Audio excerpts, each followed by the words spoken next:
Let us now please welcome the class valedictorian, Cadet First Class Ariel Montaliana Toledo.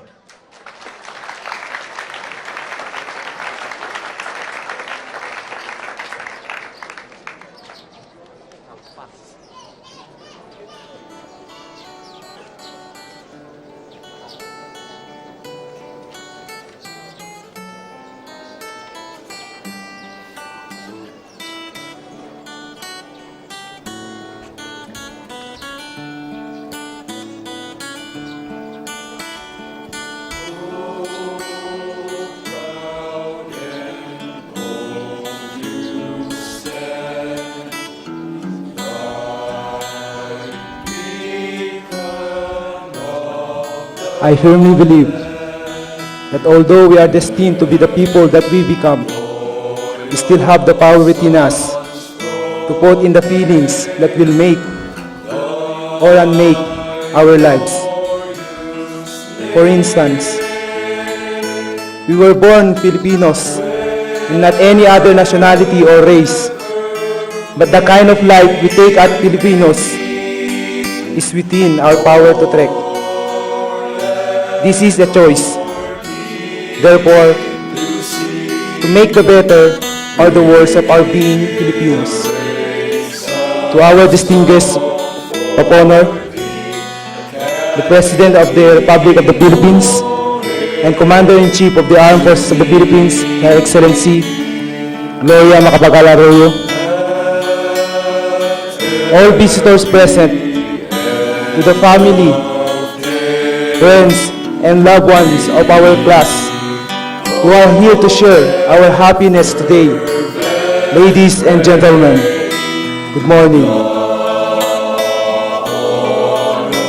The papers have painted a picture of me that I live a sad and miserable life. That my sisters who helped support me to school did not live their lives as they should, as they were busy making ends meet to help us. Now, this is my chance to tell the real story. When I was only 11, I lost my father, who actually got killed at home together with my brother. That left us 10 children with my mother, who, to support a big family, sold her wares to nearby towns. That picture must have given many impression that I lived and led a rather miserable life in my youth. But that was not so. Life was hard. I could not discount that. But that propelled me to do better. I joined local and national math, science, and even art competitions. Graduated 3rd in elementary and 6th in high school. Just before I was to join the graduation rites to graduate in the course Genetic Engineering, I was called to report to PMA. In the meantime, another tragedy struck the family. My mother died. So, if I did better then, I put my best, especially in PMA. My experience will tell you that really, one's direction in life is a choice. I should have chosen to wallow in self-pity and led a mediocre life.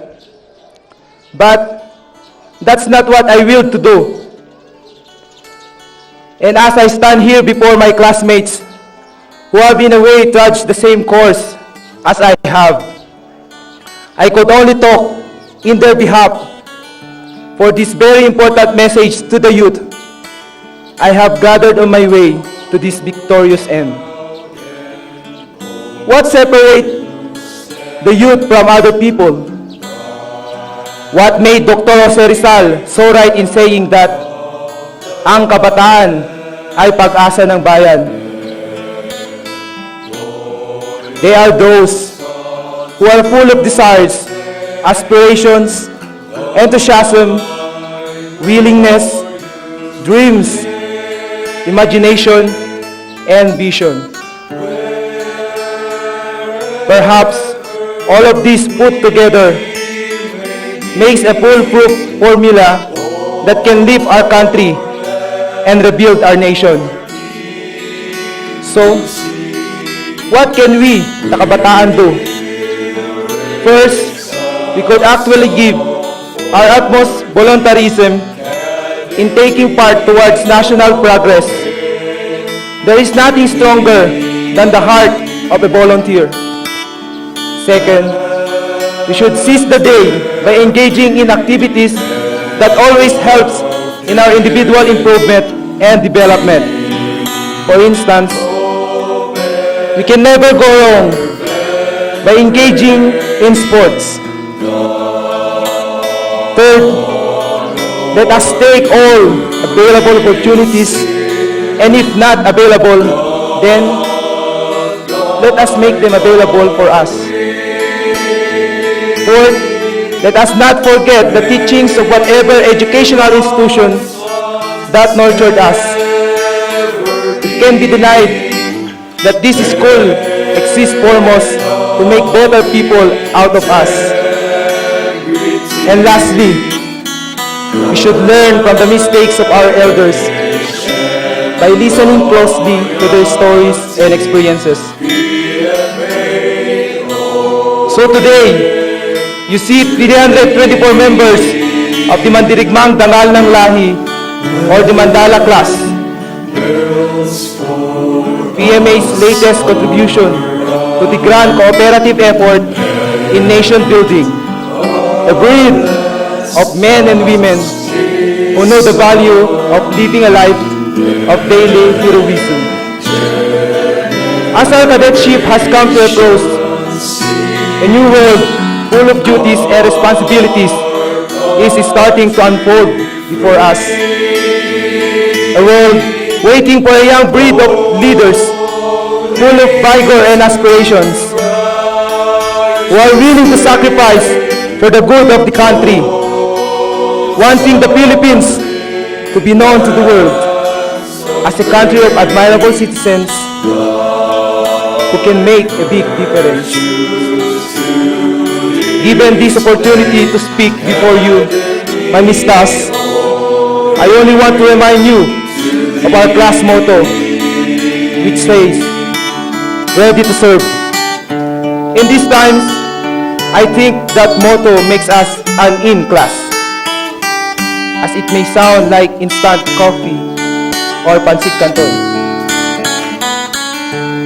But on a more serious note, being ready means ready to face the challenges of being officers of the armed forces, ready to protect the people, and ready to defend the Constitution. More than anyone else, classmates, we should be the ones to guard against forces that harm the common good of our country. As I end, let me thank not a few, but many people who have made all this possible. First of all, I acknowledge the one supreme, all-knowing, all-present, and all-powerful being, God, who through His power allays and dispels our fears and insecurities. I, of course, dedicate this humble achievement to my sisters, who are in their own ways my heroes. Beth, Sita, Ellie, May, and Immaculada. If not for them, I doubt that I make it to the grandstand right now. In addition, I'd like to thank all those who have been responsible for my education. My teachers in my elementary and high school years, my professors and instructors in college, in and out of PMA. I salute you for taking part in molding our youth to be better Filipino citizens. My success would not be possible in PMA if not also for the tactical officers who have been instrumental in making me internalize the essence of character and leadership. May I likewise thank my foster parents who, in their most touching gestures, welcomed me into their homes and into their lives. I also want to recognize my one and only, my cadet girl,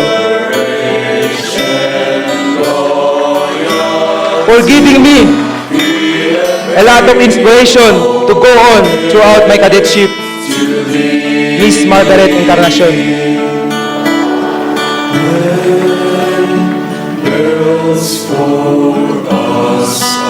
And on behalf of my classmates, friends, loved ones, and all other people who have given us their love, support, and care, we thank you. That includes our underclassmen who we are leaving behind. For you, I have a reminder. Lead the corps by example. Live your cadet life with our noble ideals of courage, integrity, and loyalty.